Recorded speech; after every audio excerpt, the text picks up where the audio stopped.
Well, good afternoon, everyone. Welcome to ULT San Diego. Here for the Aquarian series. And this afternoon, the title of the presentation is Noetic Ethics. And that will be given to us by Catalina Isaza Cantor. So good morning, everyone. Namaste from any part in the world that you are now. Okay, for me, good morning. For you, good afternoon. And it is very nice to see you, friends, again after some months that we met last time. And I thank you for your presence today. And of course, I thank Jonathan for his kind invitation to address this subject. Before we begin, I want just to request from all of us to close our eyes, to come together with a deep breath, uh, centering ourselves in the present moment and bringing our awareness to the center of our heart. Though we may be physically apart, let us connect from heart to heart, united in purpose and gratitude for these shared moments that we are going to have.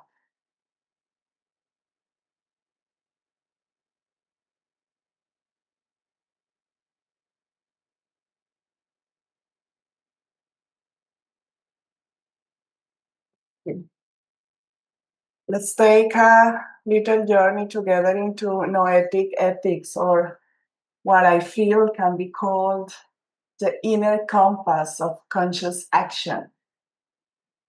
A topic that is both timeless and incredibly relevant today. We live in an age bursting with technological wonders, fast-paced progress, and amazing global connections. But amid all this, the big question of morality and ethical living, about how to live well, what's right and wrong, and how to treat each other, are more pressing than ever. Usually, when we think about ethics or morality, we think of rules from religion or laws laid down by governments or established social systems. But when we reflect upon the matter from a noetic perspective, there's another way to see ethics, a way that is a bit more personal and honestly pretty inspiring. Let us dive into that idea, shall we?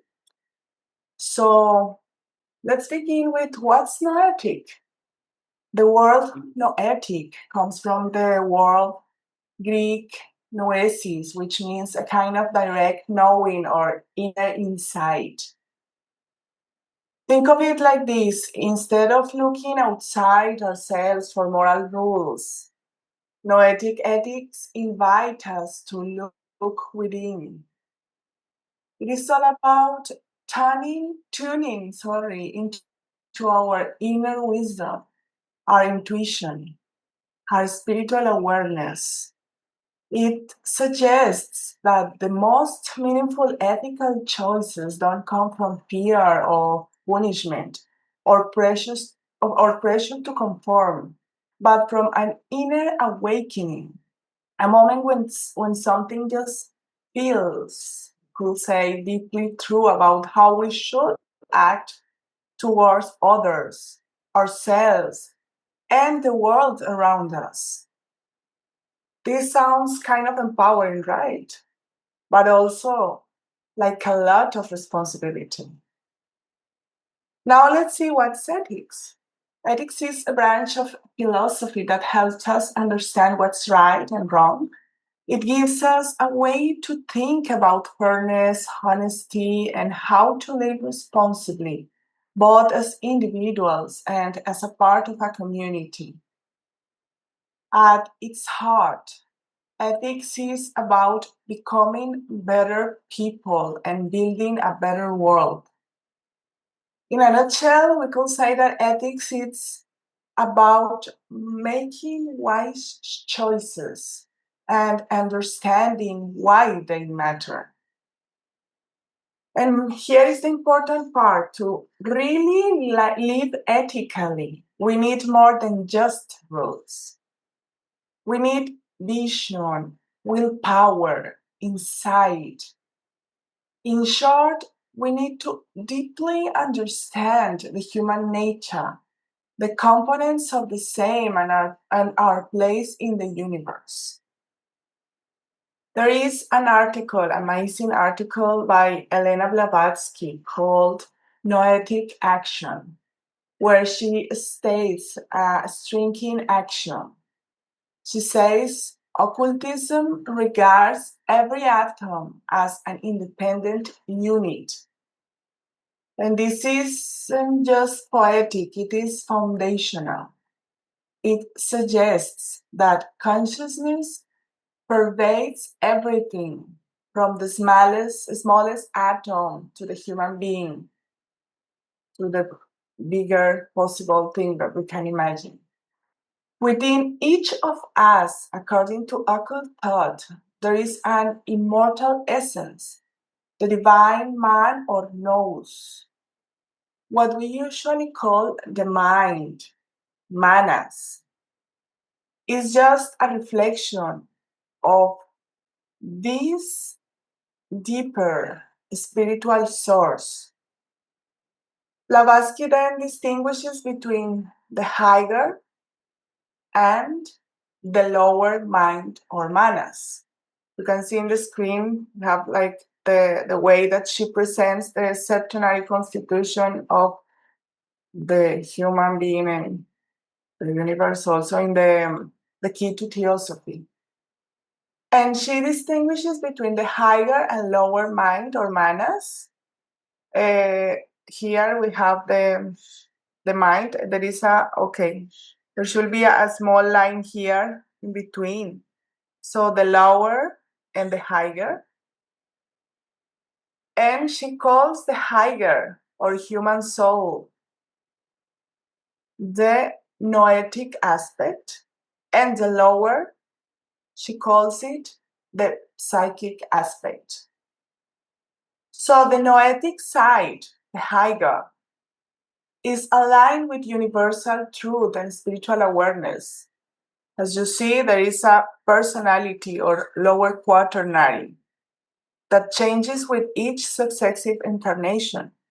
There is a connection with a higher or superior triad, that is the individuality, where we can found the lower mind that changes in every incarnation and the higher mind or human soul. And these three, the Atma, Buddhi, and superior manas, they go through all the incarnation. So these are like the eternal in us. These are the impermanent in us. So this noetic side, it's aligned with the universal truth and the spiritual awareness because it's located in the spirit, in the higher triad. Whereas the psychic side, the lower, is tied to personality, emotion, and change with permanence. In the Theosophical Glossary, nous is described as a Platonic term. It's one higher mind. That means higher mind or soul, which is divine consciousness in man. The ancient philosopher Anaxagoras called nous the intelligent design behind the movement of atoms. Blavatsky notes that this was known in India long before as Jivatma, or the one life, that animating principle behind all existence. So what is especially important is that while the higher manas remains constant, the lower mind shifts with each life, It is transitory and shaped by samskaras and skandhas, which are our past actions and tendencies. And all that combined belongs to the realm of what we call the personality, the lower self we're talking. And here's the challenge we all face. We all tend to identify with the personality, therefore, it is the lower self that ends up acting in the world, not the true higher ego of which existence most humanity is not even aware. Still, we have a choice. The lower mind can rise towards the higher, towards the noetic, or just sink into the more psychic animal nature. That's up to us. That choice, moment to moment, is the real work of spiritual life, moment to moment, the constant observation, the living in the present. And it is where ethics, growth, and awakening begin. And that is the very essence, opportunity, and potentiality of us humanity. Building on that, HPB draws a powerful distinction in that article, Noetic Action, between human beings and animals when it comes to free will. She points out that if one take a half dozen animals of the same species and place them in identical conditions, their behavior to know exactly the same will be very similar. Instinct rules, and there is little room for variation. But if we do the same with 6 different human beings, we will get most likely 6 entirely different responses. Why? Because each person acts according to their character, their psychic individuality. This variation reflects the presence of self-awareness and choice, what we might call the signature of the soul in action. And it is this inner uniqueness, this ability to choose, that makes the human journey so significant in the great evolutionary arc. Unlike animals, we are not just reacting, we are responding. And in that response lies the opportunity to grow, to align, and to transform. Continuing along this line of thought, we run into a central challenge in Noetic Ethics, which is the higher self, divine, luminous, and powerful. And it is that this higher self can't act directly in this world because it has the limitation of the physical, lower mental, emotional. So it must work through the lower personal self, the lower quaternaire. And here's the dilemma.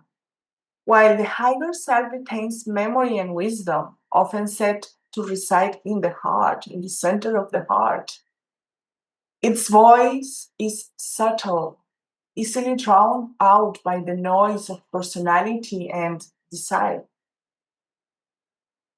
We might say the psychic impulse moves from the outside in because it is driven by the senses, the reactions, the impressions, the thoughts.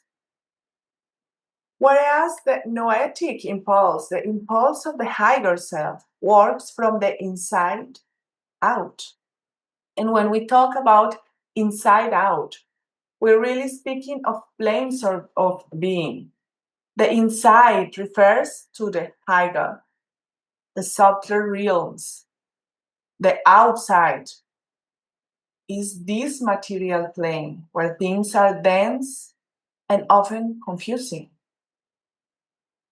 Self-consciousness, which means the ability to reflect on our own existence, is something uniquely human. And according to theosophical teachings, it arises not just from our brain or our nervous system, but from the higher mind or manas. While animals and humans both share a basic level of mind, the emotional and instinctive part known as kama manas, humans also have access to a higher level of awareness. It is not just a matter of brain structure, but of spiritual development. So it's more of what the science shows. It goes higher to invisible planes that we are not able to perceive through our senses. And this, sorry.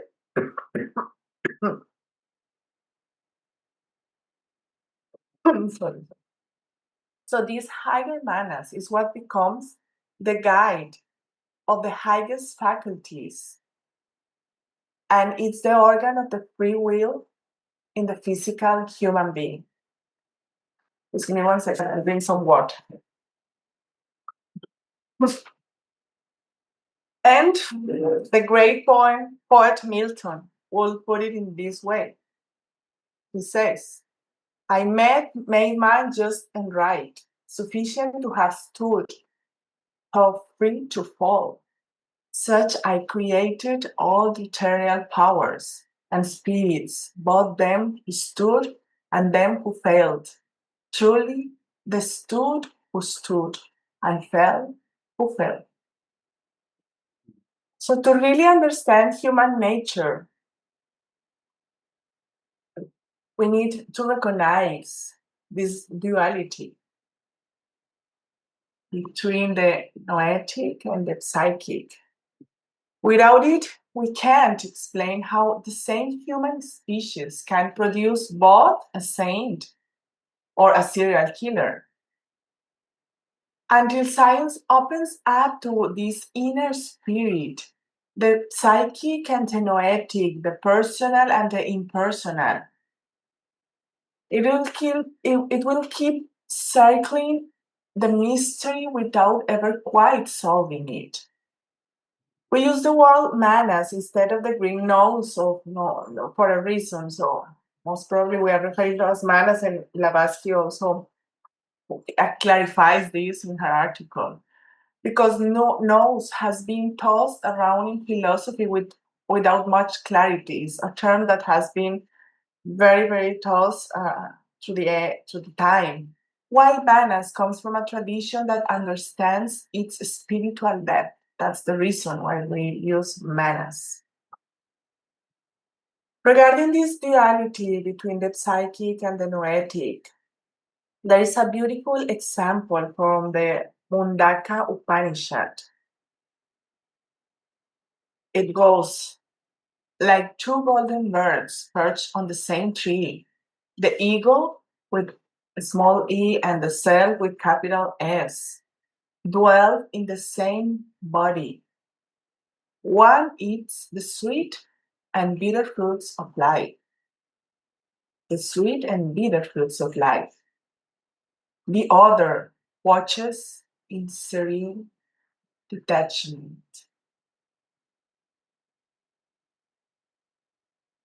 I think a powerful image that captures the dual nature within us. Nous and psyche, manas and desire mind, we call it. The more we identify with the ego, the more we suffer. But the moment we remember that we are the self with capital, radiant, still, compassionate, we begin to transcend duality and sorrow. Yet, even with this knowledge, we struggle. Often we ask ourselves, how do I know which inner voice to follow?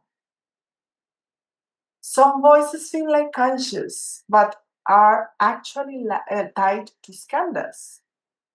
So it's really a challenge sometimes to know. And of course, Viveka is a main ingredient in this, knowing how do I know which inner voice to follow?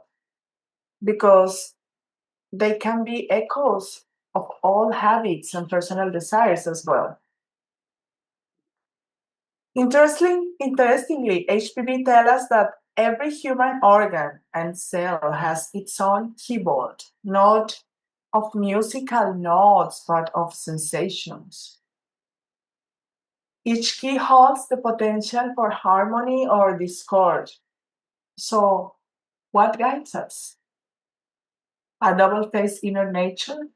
One part drawn upward to the divine. Here in the screen, you can see another way of representing the same that I was showing before. The other, sorry. One part is drawn to upward to the divine, and the other downward to the personal. HPV puts it very beautifully in that article, Noetic Action. She says, verily, that body, so desecrated by materialism and man himself, is the temple of the Holy Grail, the Holy of Holies of the grandest name of all the mysteries of nature in our solar universe. So it plays a role, this lower nature, of course, it plays a very important role. But with our Viveka, we should slowly follow that divine call within. And she later explains that the higher mind is linked to Alaya, Mahad, Akasha, the universal consciousness. The lower mind, meanwhile, is tied to astral light. It is a receptive reflection. So, indeed, this is where discernment, Viveka, becomes key. The voice of true conscience is quiet, steady, and unselfish. And thankfully, we are not left without guidance. The teachings are there in all traditions. We just need to remember them. And more importantly, live them, practice them, impersonate them in our daily life. And yes, as Light of the Path tells us, the only power that disciple should covet is to appear as nothing in the eyes of men. So it is about to every time more becoming that higher self, still impersonal, not identified with the lower, with the personality. That's not easy task in today's world, where appearance and recognition are often mistaken for worth. But that is the noetic way. Not acting for praise or reward, but from inner alignment. As it is said, to will, to act, and to remain silent. So, what can we do as students of theosophy to cultivate noetic ethics? The first step is self-knowledge. As the Delphic oracle advises, man know thyself. We need to observe ourselves, our reaction, habits, strengths, weaknesses, etc., etc., etc. Feedback from others can help too, but really, it is within us that we will find the answers. We can read, study, of course, all that supports our journey, and it's fundamental to inspire us and to clarify and to give us the broader perspective. But until we really reflect, till we really make a self-reflection, that naturally lead us to ask what is right action, what is virtue, what is the God, etc., etc. Even studying won't be enough. And this is reminded to us by the sacred texts such as the Bhagavad Gita, Light on the Path, Voice of the Silence, the Dhammapada, all, and I can continue enumerating a series of very deep and important and fundamental sacred texts. And all of them reminds us that ethics and metaphysics are never separate. So, mentioning some of the sacred books, I think there is one chapter of the Bhagavad Gita that offers an incredible lens into this whole idea of noetic ethics. the chapter 13 that is called Kshetranya Vivaga, actually my pronunciation is terrible, Vivaga Yoga, which granted is quite a mouthful, but basically it means the yoga of the distinction between the field and the knower of the field. This chapter lays out a core teaching that shows up again and again the difference between what we are and what we think we are. So let's break it down simple. The field, kshetra, is our body, but not just the physical shell. It also includes the lower mind, the intellects, and everything that changes, that is impermanent, that decays or reacts, that is part of the like the lower quaternary that we were seeing in the previous slide. Its nature or prakriti. The knower of the field, kshetranya, it's the real being, the self, the Atman, pure consciousness, eternal, steady, untouched by the comings and goings of life. It's our witness, conscious, what we in theosophy call the higher self. And then Krishna brings the real game changer. He says that he, as the divine, is the knower in all things. That universal self behind all the individual selves. So everyone has this witnessing self, same one, same source. Now, if we just sit that for a moment, it completely flips the script on how we see the world and how we treat each other. Because if I recognize the same self in you that is in me, how can I harm you or deceive you or act out of selfishness? That's the ethical power behind this teaching. It doesn't come from a rule book, but from a deep lived realization. Krishna even gives us a kind of checklist, not to be followed mechanically, but to recognize when we are living from that higher awareness. He mentions humility, nonviolence, forgiveness, self-restraint, and reflection of the self with capital. These aren't outer behaviors, they are signs that we are anchored in the knower, not lost in the field. And here's something that ties right into our earlier discussion about the Noetic path. Krishna explains that Prakriti is the source of all action, all change. That's the lower nature. But Purusha, that weakness in consciousness, is unchanging. It sees, it experiences, but it does not react. So when we live from that Purusha space, we are not driven by habit or pain or fear, but we are acting consciously, ethically, from within and in tune with the higher, which is exactly what Noetic Ethics is all about. Not being pushed around by outer circumstances or inner conditioning, but moving from a place of true understanding. One could say living from the heart. Yes, from clarity, from vision, from knowing. And then here's a verse of the chapter 13 of the Bhagavad Gita that captures it beautifully. It says, "He who sees the Supreme Lord abiding equally in all beings, the imperishable amidst the perishable, he truly sees." We are meant to become seers. That's it, right there. That's the lens we need. Not rules, no fear of consequence, but vision, true seeing. So the question becomes, can we live from that space? Can we act each day not from ego or impulse, but from the stillness of the knower within? And the answer is yes.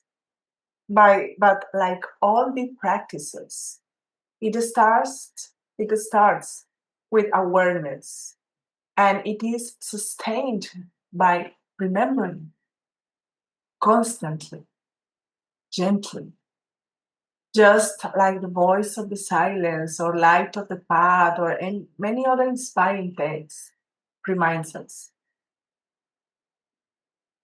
So I think we can all agree if we are going to talk about ethics from a spiritual perspective, it doesn't have to be tied to any particular religion or system of beliefs. Instead, it can be rooted in values that we all recognize. Things like compassion, patience, kindness, forgiveness, name it.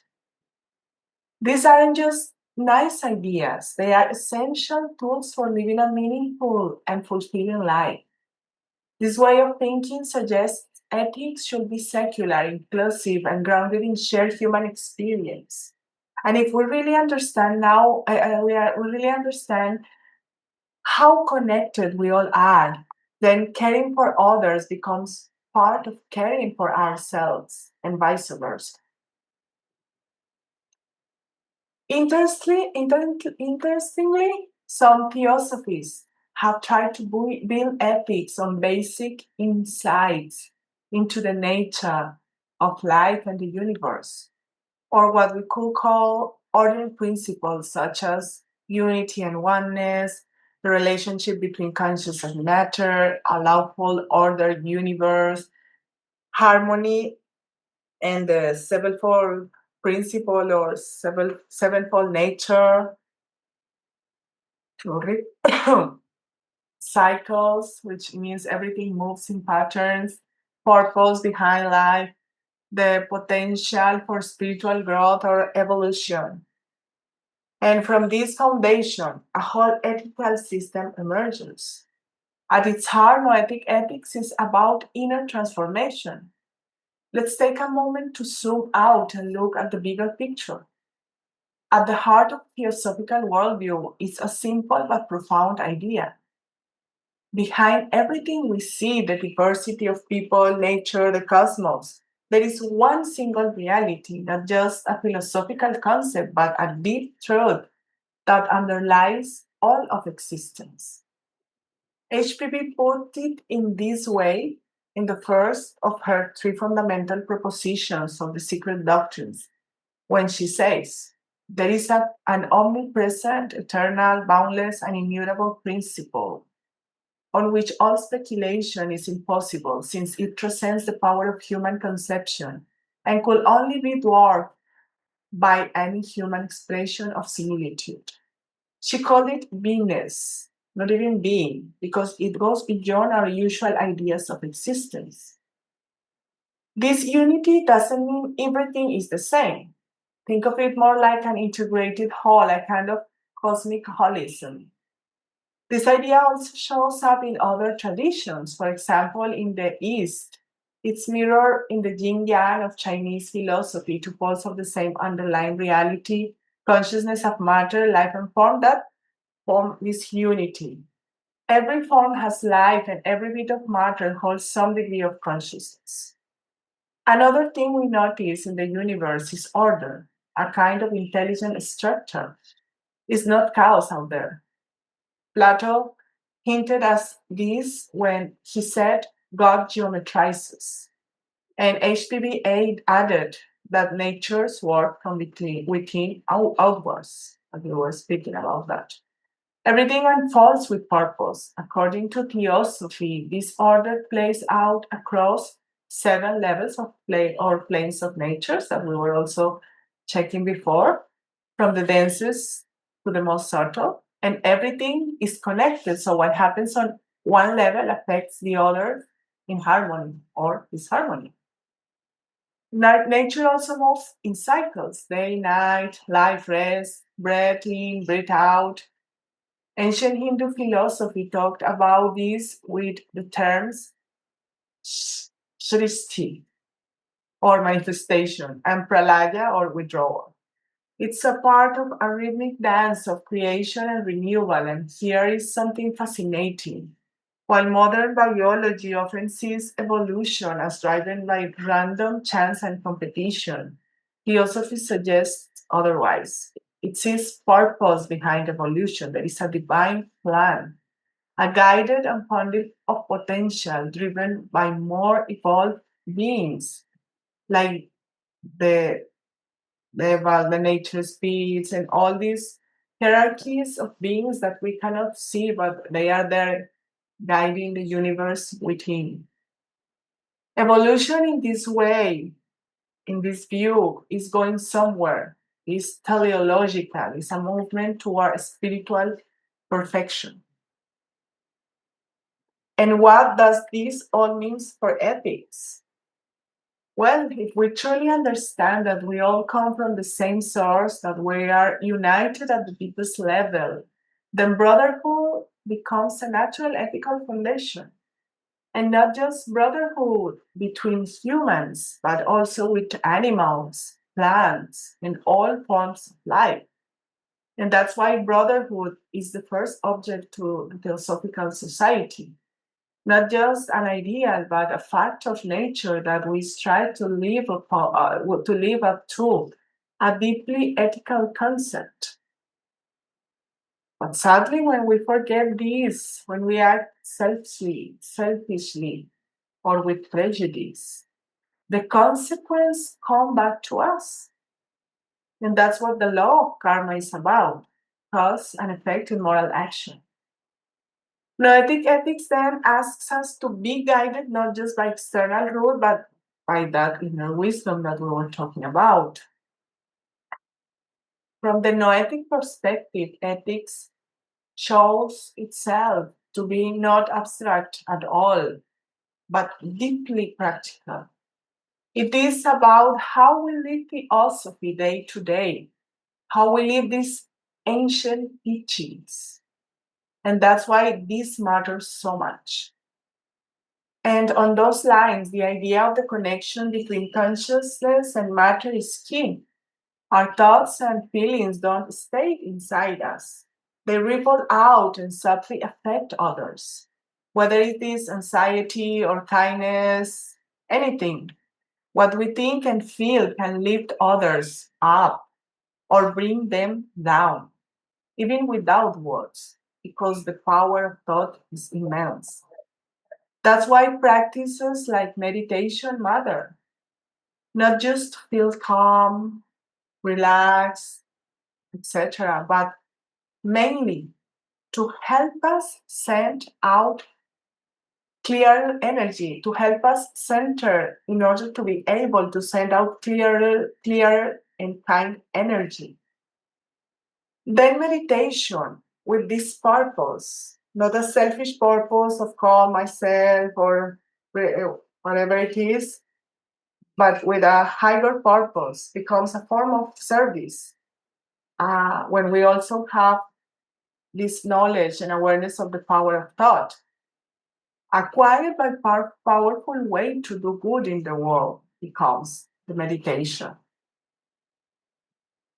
Theosophy teaches that the universe is orderly and that every ethical act has a real lasting effect, even if we don't see it right away. Of course, we may not see the effects of our meditation, but things are there in the invisible planes. There is this impact.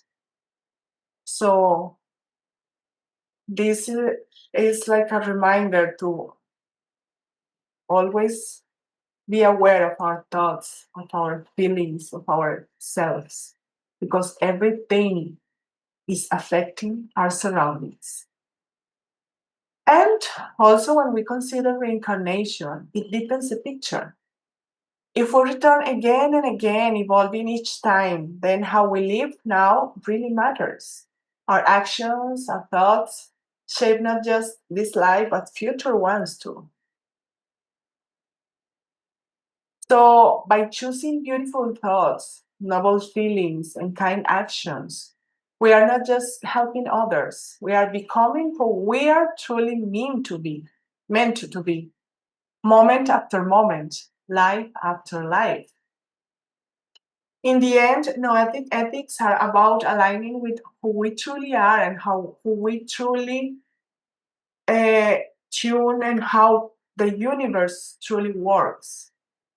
It's not fear-based, but rooted in inner wisdom and purpose, as we have mentioned. So ethics here means transformation. It's something dynamic. It's about becoming more aware, balanced, and compassionate as we grow. It's not a fixed thought, but a living dynamic path. As we awaken to our higher self, our sense of right action deepens naturally.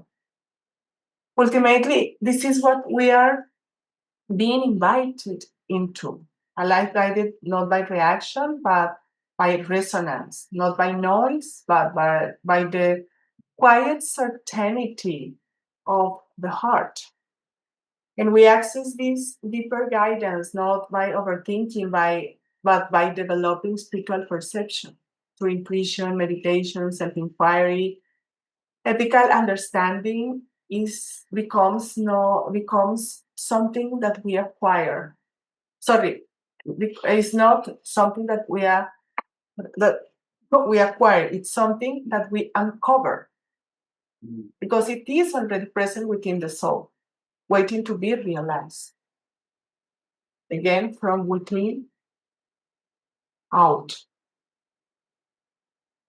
Connected with our higher self, or body, or intuition, that quiet inner sense that aligns us with truth.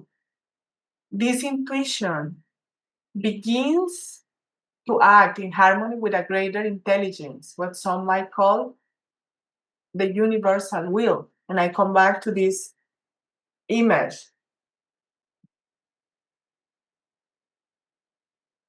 In esoteric philosophy, the noetic principle is like the quiet brilliance of the soul's own intelligence, subtle, wise, and deeply intuitive. And it resonates with Buddhi, our Buddhic nature, the spiritual faculty that brings compassion, unity, and a sense of oneness with all life.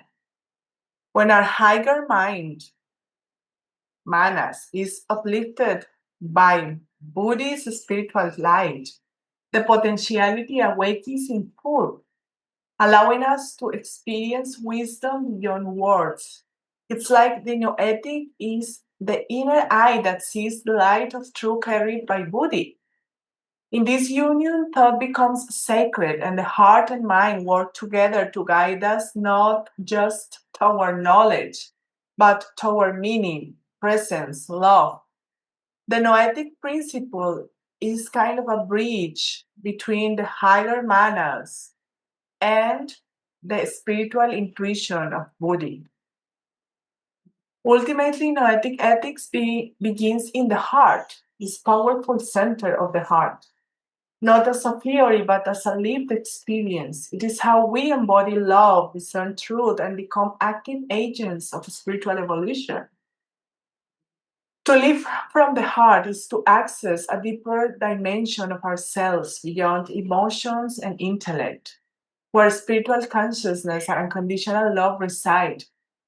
This heart isn't just the physical organ of seat of emotion, but the sacred center where the divine spark lives, our point of contact with higher consciousness or Buddhi. The heart acts as a spiritual bridge between our lower nature and our higher self, wisdom, will, and love.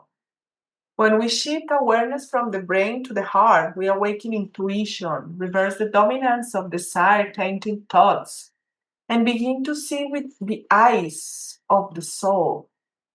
It's like the doctrine of the heart that HPV describes in The Voice of the Silence.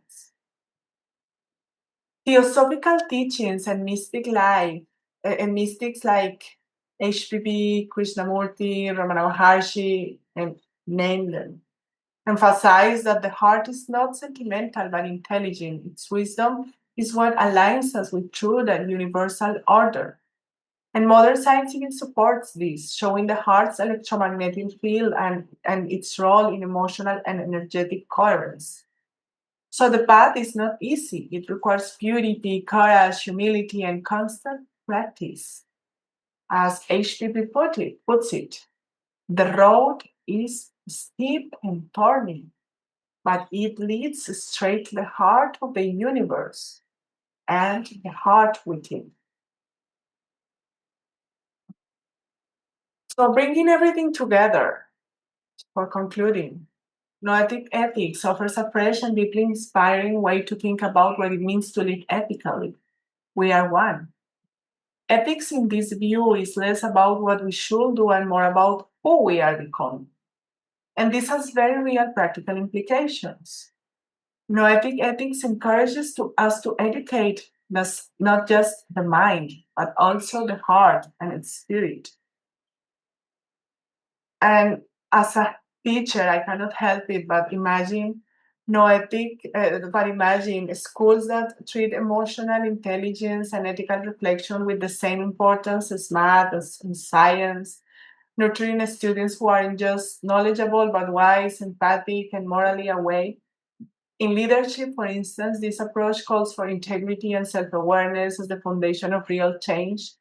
When leaders act from soul consciousness rather than ego or impulse, they can inspire communities that are more compassionate, more sustainable, more just.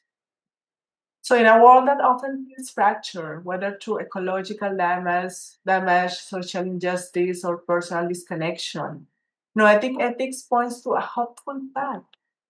It says, start within, heal within, then act from that place of unity. And as Theosophy teaches, this is part of our larger spiritual journey. We're not here just to get by, we are here to evolve. And ethical behavior then becomes the visible sign of inner growth. Of course, this inner guided ethics is not without its challenges, as we have seen. In real life, dilemmas arise. Should I speak out or stay silent? How do I respond to injustice with love rather than anger? How do I balance care for the air with mother's life demands, etc.? Noetic ethics doesn't hand us ready-made answers. That is the power of it. It invites us to go to deeper inquiry. It asks us to pause, reflect, and feel our way through from the soul's perspective. Whether the question is about how we treat nature, how we navigate personal relationships, or how we respond to global issues, the same principle applies. Look within and act from wisdom and compassion. Ultimately, noetic ethics is a quiet revolution, a shift from control to consciousness, from division to unity, from fear to love. And in that shift lies the promise for a more peaceful, meaningful, and spiritual aligned life, both for ourselves and for the world we share. So, to close, let's take a moment before we start the discussion to turn inward and truly feel what noetic ethic means, not just as a philosophy, but as a lived experience.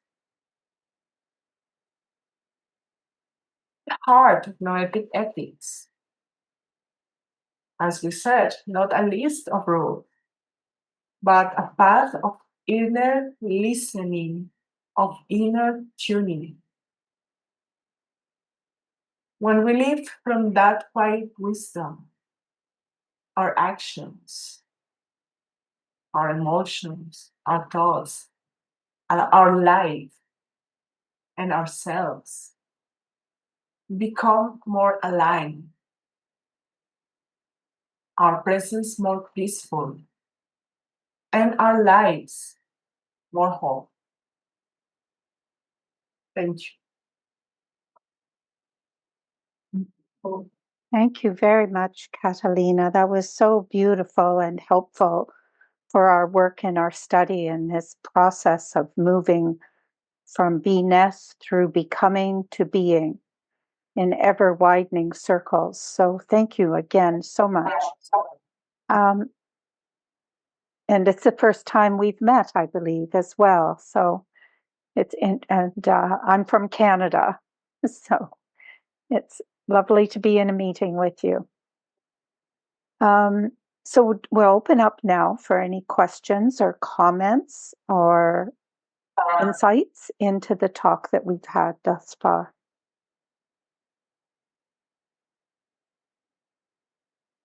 I could mention something. Sure. Catalina, I knew that you were going to do something really special with this, but that was just way beyond anything that I ever could have thought of. So that was just magnificent. So thank you very much. What a privilege to be part of this harvest of insights that you've given us. You know, Judy, by the way, has been thinking about this topic lately, and so I'll step aside. Yes, Yes, Judy. it'll be a very different approach. I really appreciate your beautiful diagrams of the higher and lower self. And speaking of the lower consciousness, you know, we often have emotions and the lower consciousness, like really lower personal based desires and anger and dislike of others and a willingness to take revenge on our enemies, that kind of thing. And if you read a philosophy called Stoicism, I mean, it's clear you want to get rid of these emotions and reacting to people and things in this way because you can't control what other people do. But can't we also feel higher emotions on a higher level in the noetic consciousness or the field of nous? We can feel real love for others and a desire for ourselves to develop to help the world. And, you know, we can move our emotions to a higher level. So, you know, unlike the very cold teenager who was, you know, badly treated by his or her parents who becomes emotionless. I was like that for a while. You know, we can experience beautiful emotions on a higher level, and that would be noetic. Would you agree with that? Absolutely, I will absolutely agree with that. Uh, and I mean, this reminds me, we have this third object in the Theosophical Society that is talks about the latent powers of the human beings, which one way of seeing it is like thinking about clairvoyance, telepathy, or other things that, of course, will be developed at some point, but not we are not ready yet. But there are other latent powers that are more important to focus on, that are the compassion, the capacity of love, of service, and that we all have it. And in these moments, as you mentioned, that we have good feelings towards others, etc., we are having that glimpse of the eternal, of this latent divinity in all of us. And I think when we are in the spiritual practice, we should, whenever, because we have both, no? As you said, we have sentiments of feelings of revenge, anger, etc. It's part of our human nature. But whenever we have these higher feelings, we can see a glimpse of what we are capable and what life can be. And I guess we have to like cherish those moments and try to make them more in our lives. So I absolutely agree with you, Judy. Thank you very much for this comment. Yeah, Thank you. because it's a very practical way to put it.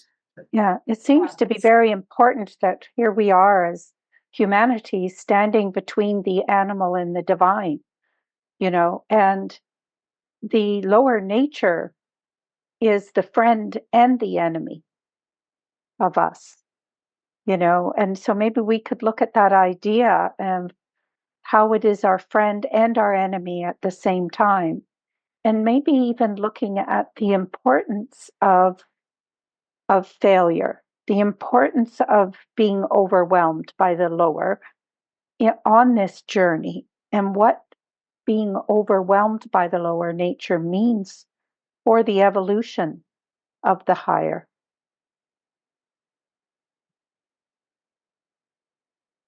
It reminds me what Blavatsky says in this article, that is the holy grail. It entails a world full of possibilities. Yeah. Thank you, Laura, for the comment.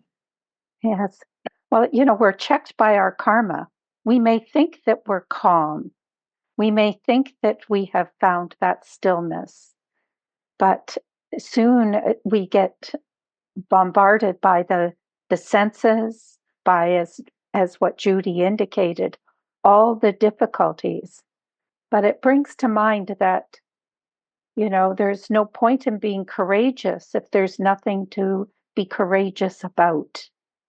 So we have to have both. These two, light and darkness, are the world's eternal ways. So are there And any other? Go And the ahead. thing is that the more we feel that we are like in that harmony, the more our karma and our lower tendencies reminds us that no, not yet. I mean, it's like the more you have the light, the more the darkness tries to come, because it's about an infinite realm of tendencies that we have been throughout many lives. Many lives. It comes from a long time ago, from eons ago. Yeah. Yes. Thank you. Thank you. So any other thoughts or comments? We see two Jonathan Colberts up there. So if there's any more questions or comments. Another thought that comes to mind is you mentioned karma briefly near the end of the talk, and we see karma with action and reaction, cause and effect. But somehow or other, we feel that we don't quite yet know what karma is, And I wondered if you had anything further to add to what is this mysterious law of karma? I mean, I agree with you. We have like I sometimes I feel like we have a very kind of dualistic or simplistic view of karma, like. But karma is, I mean, actually, and sometimes it's brought like a negative, as like if it was a negative thing. But I really think that karma is a treasure, and it's like it's the possibility that we have to clean ourselves, to uplift ourselves. It brings us all what our soul exactly needs to evolve. So actually it's wonderful. It's great. It's a blessing. And if we have it and we are still here, we will have it because we are not yet ready to go to the next step. But thanks to that, we are every day more capable of becoming of what we really are. And this reminds me, I read a book that is called the Islamic. I mean, it's a French book. I don't know exactly the translation, but it's something that the Islamic in the feminine, kind of. And there is something that really it has to stay with me. I read it 20 years ago, and I never forget that one of the ladies was saying that whenever she suffers, she thanks God immensely, and she's happy because it means God is remembering her. It means God is calling her to his service. So I think that should be a little bit of what karma can mean. Yes. Well, it seems that karma brings together the subjective world and the objective world. It makes it into one, and yeah, it's very interesting. Thank you. Thank you. And yeah, karma is still, I guess, our understanding of karma is still very limited. I guess there is a lot of things to reflect upon karma. Yeah. Yes.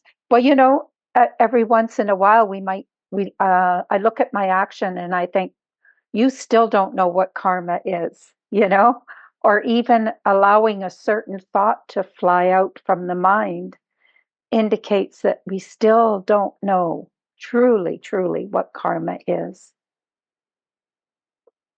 I agree. Yeah.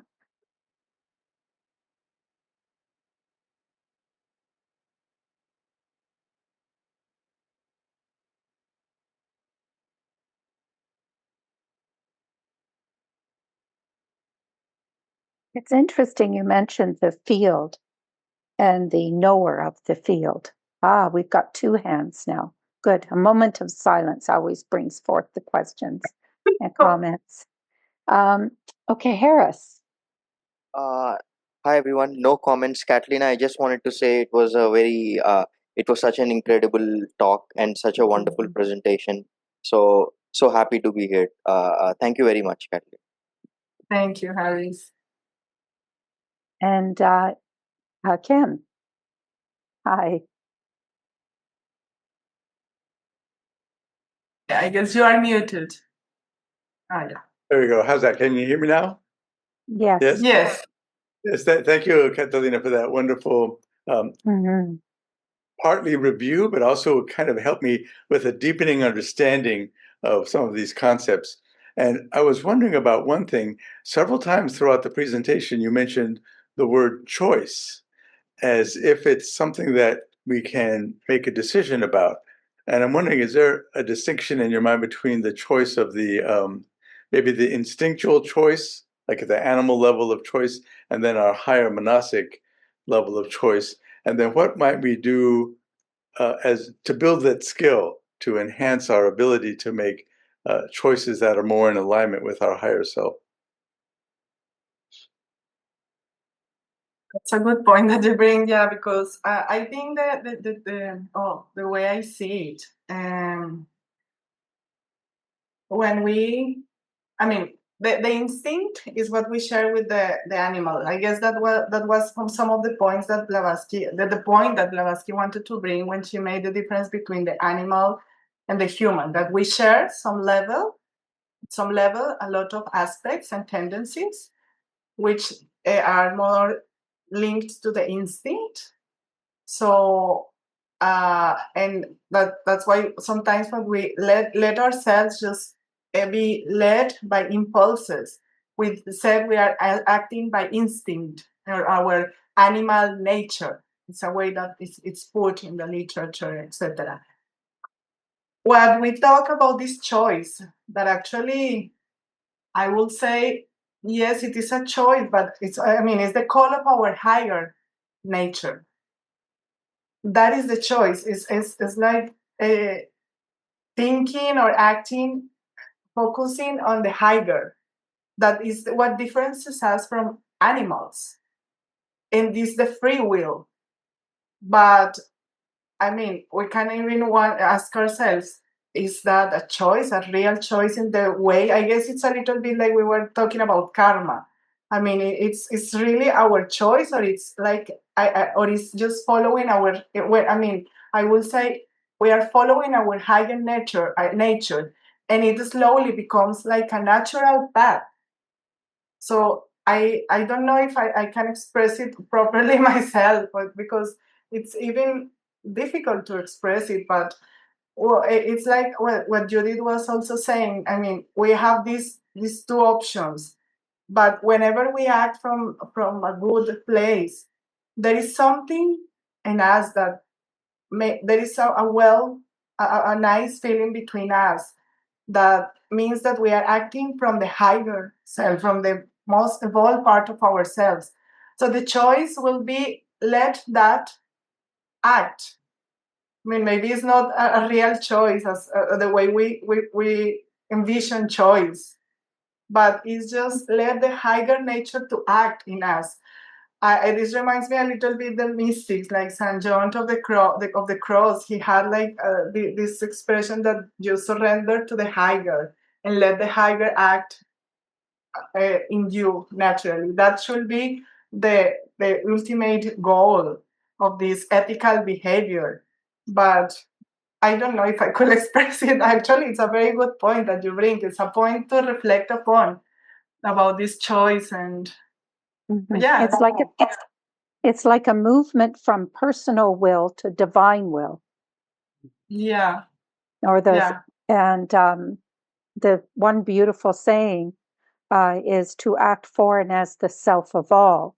That takes us to that noetic position when we, as HPB said, that the only sin that HPP spoke of was that of separateness, thinking that we are separate. We have another hand up, Lori. Hello, that was a wonderful talk. Thank you, Catalina. I've been having these thoughts lately about Kamadeva in relation to karma and how they might be related. And that, well, the description of the first conscious, all embracing desire for universal good and love for all that lives and feels, and a sense of the Atma and us kind of being that opportunity to continually embrace that loving kindness and to bring us to a state of harmony. So it's kind of these two things, like they're one and the same. I don't know how to express it, but always giving us that opportunity to better ourselves and the universe by uplifting through that all-embracing desire for universal good. So it sees the harmony, but it wants to harmonize it, so it continuously does that for us. Anyway, that's my thoughts. Thank you, Laurie. You know, that's the beauty of karma. If the lesson isn't learned, the soul knows what it needs. It knows the harmony. And if the lower nature does not achieve that harmony, the karma will repeat itself until the lesson is learned and the harmony is achieved. Because another word for karma is harmony, this restoration of harmony. Monica. Thank you, Laura. Catalina, this was just magnificent. Thank you so much. The most beautiful presentation. I have two questions. The first question is a matter of structure. I think it was maybe your first slide had a picture of the sevenfold composition of man, and then above Atma, there was an image with the words the monadic ray. And so my question about this is, can you clear up for this student's mind the difference between the monad and what we call Atma in terms of the structure of man or of, of all? But I'm a little bit fuzzy about the monad and Atma. That's my first question. Okay. Thank you. Okay, so I of course will answer as per my own understanding and limitation, but if anyone also wants to complement, it would be great. The way I see it, it's Atman is like the highest principle in the human constitution, as you mentioned it. It's like the universal spirit. It's not personal, it's impersonal, and it's universal. It's the same in all beings, and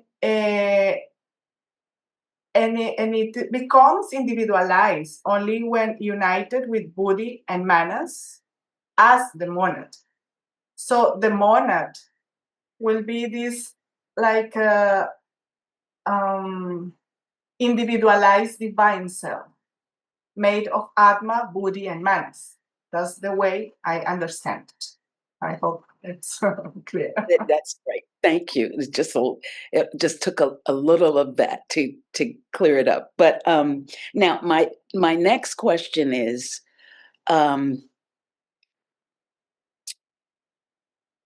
if we as students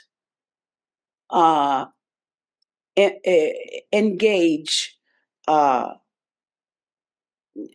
as students and read and study and include maybe the practice of meditation, would you say that it is a natural outcome to become more noetic?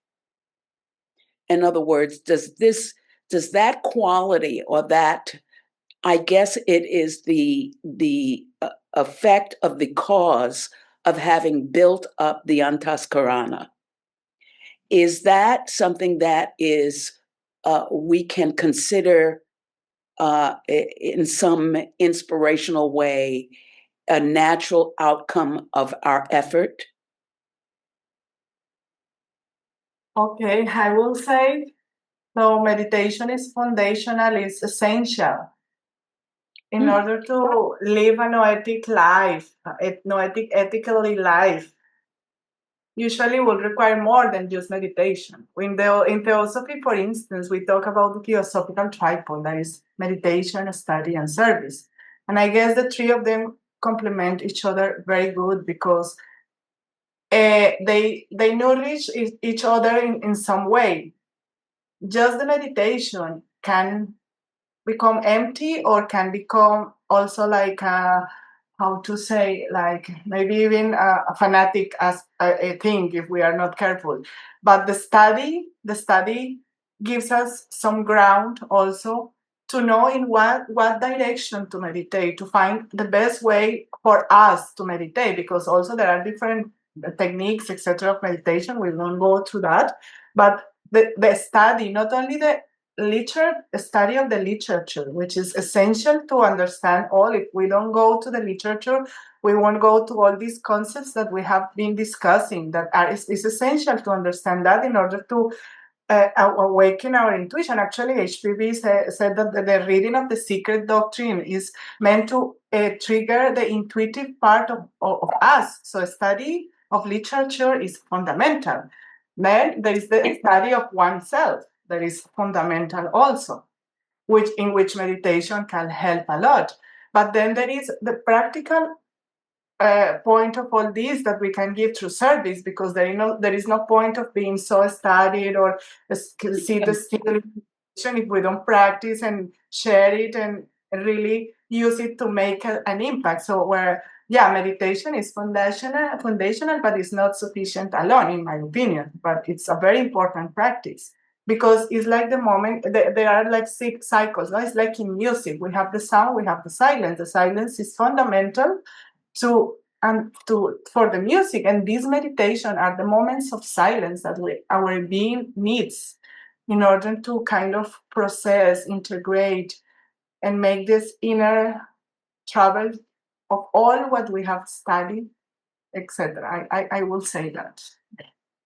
Thank you so much. Wonderful.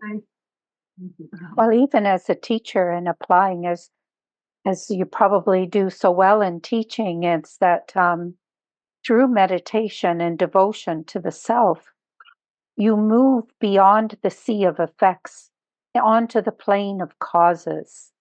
And so you're always looking at cause instead of reacting to the effects. So we ask questions like, well, why is this child unhappy? They're behaving in this way. It reveals an unhappiness. So it takes us to a different place of understanding, doesn't it? Through meditation, study, and application. That's so important. And there's a devotion that the Bhagavad Gita teaches us about too, that there has to be that feeling of devotion to something that takes us to the noetic thought. If there's no other further questions or comments, Jonathan, did you have something to add before we close? You're muted. Okay. All right. Yeah, there might be something in chat also, but I didn't see chat. A general question. Well, first of all, can you hear me? Yes. Okay. The speaker, Catalina, said something that was very challenging. She said, life isn't just getting by. We're supposed to evolve. And I just love that. Do you think that theosophy is essentially a call to action? Oh, absolutely. Yeah, totally.